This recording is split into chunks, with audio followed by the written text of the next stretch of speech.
Ovary की layers देखेंगे तो जो सबसे बाहर वाली लेयर है इसे कहते हैं जर्मिनल एपिथेलियम या आउटरमोस्ट लेयर है, जो कि सिंपल क्यूबोइडल सेल्स के द्वारा बनी होती है। इसके अंदर की जो लेयर है इसे हम बोलते हैं tunica albuginea, which is made up of condensed fibrous tissue layer. इसके अंदर अगर हम देखेंगे तो ये जो पेरिफेरी वाला पार्ट है इसे हम ओवेरियन कॉर्टेक्स कहते हैं, जिसके अंदर ओवेरियन स्ट्रोमा होता है और बहुत सारे फॉलिकल्स होते हैं जो कि डिफरेंट स्टेज ऑफ डेवलपमेंट में होते हैं।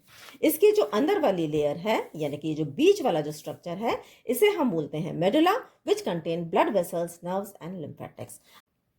अब कॉर्टेक्स के अंदर बहुत सारे फॉलिकल्स हैं जो कि डिफरेंट स्टेजेस ऑफ डेवलपमेंट में होते हैं। जो सबसे पहला फॉलिकल है दैट इज प्रीमोडल फॉलिकल, आगे जाके ये प्राइमरी फॉलिकल बनाता है। प्राइमरी फॉलिकल आगे जाके सेकेंडरी फॉलिकल बनाता है। Secondary follicle is converted into vesicular follicle. यहाँ पर आप देख रहे हैं there is a follicular cavity.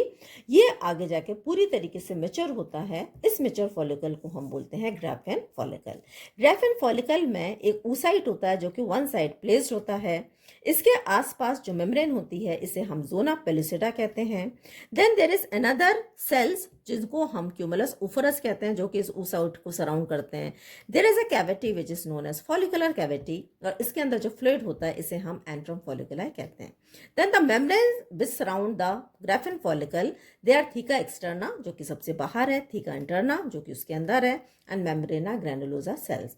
अब जब ओव्यूलेशन होता है तो ये जो ओवम है ये रिलीज होकर, ये जो oocyte है रिलीज होकर ये बाहर आ जाता है, और जो बचा हुआ ग्राफेन फॉलिकल है it is converted into corpus hemorrhagicum, which again convert into corpus luteum.